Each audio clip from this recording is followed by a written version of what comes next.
Hello everyone, Radhe Radhe, नमस्ते। कैसे हो आप लोग? आई होप आप सभी बहुत अच्छे होंगे, स्वस्थ होंगे, मस्त होंगे। Welcome back to the channel Ashi Rashi vlogs. मैं हूँ रुचि। तो सुबह का टाइम है, यहाँ पे हस्बैंड जो है ऑफिस चले गए थे, बेटी भी चली गई थी स्कूल। तो जब ये दोनों चले जाते हैं उसके बाद जाके फिर मैं लग जाती हूँ मेरे घर के कामों में, घर को समेटने में। और बाबू जो है ना, आज वो अपने पापा के साथ ही नहा ली थी सुबह सुबह, तो उसे मैंने नाश्ता करवा दिया है। और सामने फ़ोन में यहाँ पे मैंने चला दिया बाल गणेशा, तो वो देखने में बिज़ी है और अब मैं फटाफट से मेरे सारे काम जो है वो निपटाऊँगी। तो ये कपड़े मतलब कल जो मैंने धोए थे ना, तो फ़ोल्ड नहीं हुए थे, तो मैंने कहा सबसे पहले मैं इसे ही फ़ोल्ड कर देती हूँ। क्योंकि कपड़े अगर ऐसे बिखरे रहते हैं ना, तो घर जो आप कितना भी समेट लो वो अच्छा नहीं लगता रहता है। और ख़ास करके जब आपके पास सिंगल रूम हो, तो फिर आपको हमेशा जो है रूम को सेट करके ही रखना पड़ता है। जबकि ये छोटे बच्चों के साथ बहुत बड़ा चैलेंज है, बट फिर भी करना तो पड़ेगा ही। तो मैंने कहा सबसे पहले मैं इन्हें ही समेट देती हूँ कपड़ों को, उसके बाद जाके फिर मैं अपने दूसरे काम जो है वो करूँगी। और डेली के इतने सारे कपड़े हो जाते हैं ना कि मतलब धोने में तो मुझे आलस नहीं आता है, मैं चाहे कितने भी कपड़े धो लूँ हाथ से। लेकिन ये जो फ़ोल्ड करने वाला काम होता है ना, इसमें मुझे बहुत ज़्यादा आलस आता रहता है। तो मैं ये सोचती हूँ चलो मैं साथ के साथ कर लूँ तो ज़्यादा अच्छा है, नहीं तो अभी नहीं करूँगी तो फिर ये ऐसे ही रहेंगे, कभी मैं चेयर पे रख दूँगी, कभी कहीं रख दूँगी। और फिर क्या होता है ना, कपड़े अगर तुरंत आप लेके आओ सुखा के और फ़ोल्ड करके रख दो, तो फिर मतलब सही रहता है। अगर उन्हें थोड़ी देर आप ऐसे ही रख दोगे ना, मतलब मोड़-सोड़ के बिना फ़ोल्ड किए, तो फिर ऐसे लगता ही नहीं रहता है कि धुले हुए हैं, मुचड़े-सुचड़े से हो जाते हैं। तो इस वजह से साथ के साथ फ़ोल्ड कर लो तो ज़्यादा अच्छा है। तो यहाँ पे कल काफ़ी सारे कपड़े धुले थे, तो वही सारे यहाँ पे मैंने फ़ोल्ड कर दिए हैं। और हमेशा मैं जो मेरी बेडशीट है ना, उसको पिलो कवर में ऐसे ही करके रखती हूँ, मतलब एक साथ। तो इससे क्या होता है ना कि पिलो कवर्स जो है वो खोते नहीं हैं। क्योंकि मेरा एक जो है बेडशीट मतलब जो मैंने बिछा रखा है ना, उस वाले का एक पिलो कवर खो गया है, पता नहीं कहाँ खोया, मुझे अभी तक मिला ही नहीं। तो सारे कपड़े जो है मैंने रख दिए हैं, और बच्चों के कपड़े जो है मैं इस वाले बैग में रखती हूँ, ऑर्गेनाइजेशन बैग में। तो क्या होता है कि मुझे आसानी रहती है, बस बैग निकालो और निकाल के पहना दो दोनों बच्चों को। तो मैंने अपने हस्बैंड के लिए और बच्चों के लिए भी ऐसे करके रखा हुआ है। ये मैंने आई थिंक 6 का सेट था बैग, वो मैंने मंगवाया था, बट अभी ये मुझे कम पड़ रहे हैं, तो मैं सोच रही हूँ मैं 1-2 और 1-2 तो ख़ैर मतलब नहीं मिलते, सेट ही मिलता है 6 का। तो मैंने लिया, फिर मैंने मम्मी के लिए भी ऑर्डर किया था, मम्मी को काम मतलब अच्छा लगा। ये रहता है ना, इसमें आप कपड़े रख दो तो इधर-उधर बिखरते नहीं हैं। और जैसे फैमिली मेंबर के कपड़े रख दो तो निकालो और पहन लो, तो इस वजह से। और ख़ास करके छोटे बच्चों वाले घर में ये बहुत ही सही है। क्योंकि छोटे बच्चों के जो कपड़े होते हैं ना, वो इधर-उधर फैलते रहते हैं और ढेर सारे कपड़े भी होते हैं। तो इस वजह से ये बहुत ही सही है। तो अब जाके मैं यहाँ पे बेडशीट जो है उसे सही करूँगी। तो मैं वैसे तो ऊपर से ही झाड़ देती हूँ, लेकिन आज मुझे ना गद्दे वगैरह जो है उसे सेट करने थे, तो इस वजह से फिर मैंने पूरी बेडशीट ही हटा दी है। और ये जो गद्दा है ना, इसे जब मम्मी आई थी तब निकाला था, क्योंकि फिर बेड पे इतने लोगों का तो होता नहीं है, तो हम लोग ऐसे ही नीचे सो जाते हैं, कुछ लोग कुछ ऊपर, तो इस वजह से ये गद्दा जो है निकाल दिया था। तो क्या होता है ना कि फिर ऐसे फ़ोल्ड करके रखा हुआ था अलमारी में, वो स्पेस ले रहा था। तो मैं क्या करती हूँ, जितने भी मेरे पास गद्दे हैं सारे ही मैं बिस्तर में ही बिछा देती हूँ। इससे ये होता है ना, बिस्तर भी मतलब अच्छा सा लगता रहता है और स्पेस भी नहीं लेता है। और जैसे कोई आता है तो फिर मैं इसी में से निकाल के और यूज़ कर लेती हूँ। तो यहाँ पे देखिए मैंने गद्दे बिछा दिए हैं। और क्या है ना, जैसे ये बेड के 2 साइड है ना, तो एक साइड जो है मतलब सामने वाला वो थोड़ा-सा नीचे से है।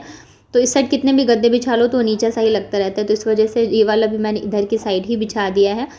और ऊपर से ये वाला ब्लैंकेट मैं डाल देती हूँ। उस ब्लैंकेट में क्या है ना, जैसे पानी वगैरह भी गिरता है ना, तो तुरंत जो है ना वो गीली नहीं होती है। तो गद्दे वगैरह जो सेफ़ रहते हैं, भीगते नहीं हैं। और मतलब ठंड के हिसाब से ये बहुत सही है। वैसे मैंने ठंड के हिसाब से ही लिया था, ताकि ठंड में क्या होता है, अगर आप बिस्तर के नीचे ये ब्लैंकेट बिछा दो ना, तो बेड जो है वो अच्छा रहता है, गर्म रहता है, तो ठंड के हिसाब से बहुत सही है। तो मैं क्या करती थी, गर्मियों में निकाल देती थी और ठंड में बिछा लेती थी, लेकिन इस बार मैंने गर्मियों में भी नहीं हटाए, इसे रहने दिया, तो काफ़ी सही है ये। तो यहाँ पे बस मैं बेड को कर देती हूँ सेट, उसके बाद जाके मैं करूँगी मेरे आगे के काम। और बाबू ने नहा लिया, नाश्ता कर लिया है ना, तो मैं थोड़ी सी फ्री हूँ। वो खेल भी रही है, और मतलब फ़ोन जैसे चल रहा है ना, तो उसे देखना है तो देखती भी है, या तो फिर वो खेलती रहती है, नहीं तो अदरवाइज़ फिर वो मेरे से ही चिपकी रहती है, काम वगैरह वो करने नहीं देती रहती है। और हस्बैंड के जाने के बाद ऐसा रहता है ना कि जब तक मैं 1 कप चाय ना पी लूँ आराम से बैठ के, तब तक वो एनर्जी जो है ना आती नहीं रहती है, काम करने का मन नहीं करता रहता है, आलस सा रहता है। जब तक ये दोनों ऑफिस और स्कूल नहीं जाते ना, तब तक का जो काम होता है, जैसे लंच बनाना, बेटी को रेडी करना, लंच पैक करना, तो ये सब तो एकदम हो जाते हैं स्पीड में। लेकिन जैसे ये जाते हैं तब मुझे रहता है नहीं, आराम से बैठ के बस 1 कप चाय पी लूँ, उसके बाद जाके काम करूँ, तब जाके वो एनर्जी आती है। तो मुझे लगता है बहुत सारी हम जैसी लेडीज़ होंगी, हाउसवाइफ होंगी जिनकी ये चीज़ होगी। तो आप लोग बताइएगा, आप लोगों के साथ भी ऐसा है क्या? और कोशिश करती हूँ मैं चाय छोड़ दूँ, लेकिन पता नहीं क्यों छूटती नहीं है। ख़ास करके सुबह वाली जो चाय है ना, इसकी आदत तो बिल्कुल ही नहीं छूट रही है। शाम को तो होता है कभी पी लिया, कभी नहीं भी पिया। और यहाँ पे देखो इसने क्या किया ना, अलमारी से मेरी लेगी निकाल दी और कह रही थी मुझे यही पहनना है। तो मैंने बोला बड़ी है, तो यहाँ पे रूठ के बैठ गई, नहीं मुझे यही पहनना है। तो बच्चे जो है ना ज़िद पड़ जाते हैं, तो इसे जब जो पहनना होता है उसे वही पहनना है। यहाँ पे रो रही थी, नहीं मुझे वही वाली लेगी पहनाओ। तो उसके बाद ना अभी यहाँ से मैंने गद्दे निकाले थे ना, तो अलमारी जो है एकदम उथल-पुथल सी हो गई थी। वैसे भी ये वाली अलमारी कभी सेट नहीं रहती है, क्योंकि बच्चों की पहुँच तक आ जाती है ना, तो वो निकाल के फेंकते रहते हैं सामान सब। तो यहाँ पे गद्दे हटाए ना, तो अभी थोड़ा-सा स्पेस हो गया है, तो मैं सबको अच्छे से सेट करके रख देती हूँ। तो या इस वाली अलमारी पे ना जैसे एक्स्ट्रा सामान होते हैं ना, तो मैं वो रख देती हूँ। और ऐसा रहता है ना, चाहे आपके पास सामान रखने की कितनी भी जगह हो, कितने भी रूम हो, लेकिन फिर भी सामान जो है ना बहुत ज़्यादा हो जाते हैं। और कुछ सामान तो ऐसे होता है ना कि जिनका हमें यूज़ नहीं होता है, लेकिन फिर भी हम उसे रखे रहते हैं, नहीं कभी ना कभी यूज़ हो जाएगा। तो मेरे पास भी ऐसे करके बहुत सारे सामान हैं। तो मैं सोच रही हूँ अब इस बार दिवाली की सफाई करूँगी ना, तो सारे हटा दूँगी। तो अभी देखती हूँ कब मतलब करती हूँ मैं स्टार्ट। और ये वाला व्लॉग जो है ना मेरा, वो आई थिंक फ्राइडे का है। अभी बीच में मैंने एक दिन व्लॉग भी नहीं डाला था, और थोड़ा-सा ऐसे ही चल रहा है। रेगुलर जो है ना वो मैं अभी कर नहीं पा रही हूँ, काम का बहुत ज़्यादा मेरा जो है ना वो प्रेशर है। इस वजह से जो मेरी साड़ियों के ऑर्डर्स वगैरह हैं, अभी त्योहार का टाइम है ना, तो उधर से मेरे थोड़े ज़्यादा ही अभी चल रहे हैं, तो इस वजह से होती है। और कोई भी काम ना इतना आसान नहीं होता है। अगर मेरा साड़ियों वाला ही काम है ना, तो वहाँ भी बहुत सारी चीज़ें हैं, टेंशन है, प्रॉब्लम है। और यहाँ पे देखिए कॉल आ गया था किसी कस्टमर का। अभी एक साड़ी का ऑर्डर आया है मुझे, एक नहीं मतलब उनको चाहिए 8-10 मंगवाए हैं उन्होंने, तो उन्हीं का कॉल था पूछने के लिए कि कब तक आएगा कब तक नहीं। तो बस वही मैं बात कर रही थी। और ऐसा रहता है ना, चाहे आप कोई भी काम करो, लेकिन अगर आपके कस्टमर के कॉल या मैसेज आ जाते हैं, तो वो सबसे पहले ज़रूरी होता है आंसर करना, मैसेज का जवाब देना। चाहे मैं खाना खा रही हूँ, चाहे मैं कुछ भी कर रही हूँ, लेकिन जैसे अगर कॉल आ गया किसी का, जैसे कोई क्वेरी के लिए कॉल करता है, या फिर कोई नया हो जिसने मेरे चैनल देखा हो यूट्यूब पे और उसको साड़ी चाहिए, तो कई बार क्या होता है क्वेरी के लिए कॉल करते हैं, क्या है कैसे है, फिर बात करने के बाद ऑर्डर करते हैं, तो फिर वो जो है ना अर्जेंट हो जाता है उनको आंसर करना। तो यहाँ पे देखिए पूरे रूम से जो भी खिलौने वगैरह थे, गंदे कागज़ वगैरह थे, सब मैंने हटा दिया, साफ़ कर दिया है। और वैसे तो रूम में जाले वगैरह रहते नहीं है, मैं करती रहती हूँ टाइम टाइम पे साफ़, बट फिर भी क्या है ना, हमारे रूम में सीलन है, तो इस वजह से बहुत जल्दी जल्दी लग जाते हैं। तो एक बार मैंने झाड़ू जो है ऊपर भी मार दिया था, ताकि जाले जो है थोड़े बहुत जैसे लगने स्टार्ट होते हैं ना, तो वो हट जाएंगे। और उसके बाद यहाँ पे देखिए बाबू जो है खिलौने के साथ बिज़ी हो गई थी। फ़ोन जैसे आया ना, तो उसका ध्यान हट गया था फ़ोन से, तो अभी वो खिलौने के साथ खेलने में बिज़ी थी। तो अगर ये खिलौने के साथ खेलती है किसी और चीज़ के साथ, तो फिर मैं इसको फ़ोन नहीं देती हूँ। तो अच्छा है बच्चे फ़ोन के अलावा किसी और चीज़ के साथ बिज़ी रहें। तो झाड़ू लग गया है, अब मैं लगा देती हूँ फटाफट से पोछा, क्योंकि फिर आशी के स्कूल लेने जाने का टाइम हो जाएगा। और ऐसा है ना, सुबह जैसे सासू माँ थी तो मैं सुबह-सुबह नहा लेती थी, लेकिन अभी क्या है ना, अगर मैं सुबह नहा लूँगी तो फिर मुझे नहाने के बाद सारे काम करने पड़ेंगे। और फिर नहाने के बाद जैसे झाड़ू पोछा लगाओ, कपड़े धो ना, तो फिर फ़ील नहीं होता रहता कि नहाए हुए हैं। तो और इस वजह से फिर मैं सोचती हूँ नहीं, मैं सारे काम मेरे जो है ना वो ख़त्म करके ही नहाऊँ।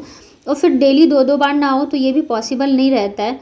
और जैसे बच्चे स्कूल जाते हैं, उसके बाद अगर मैं सोचूँगी सारे काम फटाफट से कर लूँ, तो ऐसा भी नहीं होता है कि तुरंत 10 मिनट में हो जाएँगे, टाइम लगता ही लगता है। और जैसे ही हस्बैंड और बेटी जाती है, वैसे ही मैं लग जाती हूँ। 1 मिनट भी मैं ऐसे बैठती नहीं हूँ कि नहीं आराम कर लो, बस जो चाय पीने के लिए 10 मिनट मेरा रहता है, बस वही रहता है। क्योंकि टाइम जो है ना ऐसे निकल जाता है, पता ही नहीं चलता है। 12 तो मतलब कब बज जाते हैं बिल्कुल ही नहीं पता चलता रहता है। और फिर छोटे बच्चे के साथ अब काम करते हो ना, तो फिर ऐसा नहीं है कि आप आराम से काम कर सकते हो। उनकी हज़ार चीज़ें ज़रूरतें होती है, तो उनके हिसाब से करना पड़ता है। कई बार वो रोने लग जाती है, कई बार उसे कुछ चाहिए, तो उस हिसाब से फिर मुझे काम करना पड़ता है। और अभी तो काफ़ी छोटी है ये, जब ये स्कूल जाने लगेगी ना, तब जाके शायद थोड़ा-सा काम जो है मेरा सेट हो पाएगा। वैसे ये ना कहने की बात होती है कि बच्चे बड़े हो जाएँगे तो हम फ्री हो जाएँगे। बच्चे जैसे-जैसे बड़े होते जाते हैं ना, वैसे-वैसे काम जो है वो और बढ़ता जाता है, और उनकी शैतानियाँ भी बढ़ती जाती हैं। तो बाबू यहाँ पे लगी हुई है अभी भी खेलने में, और तब तक यहाँ पे लगा लिया है मैंने पोछा। और फिर जाके जब तक मैं बाहर पोछा वगैरह लगाऊंगी ना, तब तक ये थोड़ा सा टाइम हो जाता है ना, तो खेलना ये फिर कर देती है बंद। और फिर जाऊंगी मैं नहाने के लिए। तो ये देखिए रूम जो है ना अच्छे से हो चुका है क्लीन और सेट, और देखने में बहुत ही अच्छा लगता रहता है जब झाड़ू पोछा लगा के अच्छे से साफ़ कर दो। लेकिन फिर थोड़ी देर की बात है, जब आशी आएगी ना तो फिर वापस से वैसी हाल हो जाएगा। खैर आशी क्या यही कर देती है, जैसे टेडी वगैरह यहाँ लग के ना तो सारे उठा के फेंक देगी। तो ठीक है, चलता है। बच्चों वाला घर जो है वो लगना चाहिए कि हाँ बच्चों वाला ही घर है, अगर ऐसे साफ़ सुथरा रहेगा तो लगेगा नहीं बच्चों वाला घर है। तो यही था मेरा आज का व्लॉग। आई होप आप लोगों ने इन्जॉय किया होगा।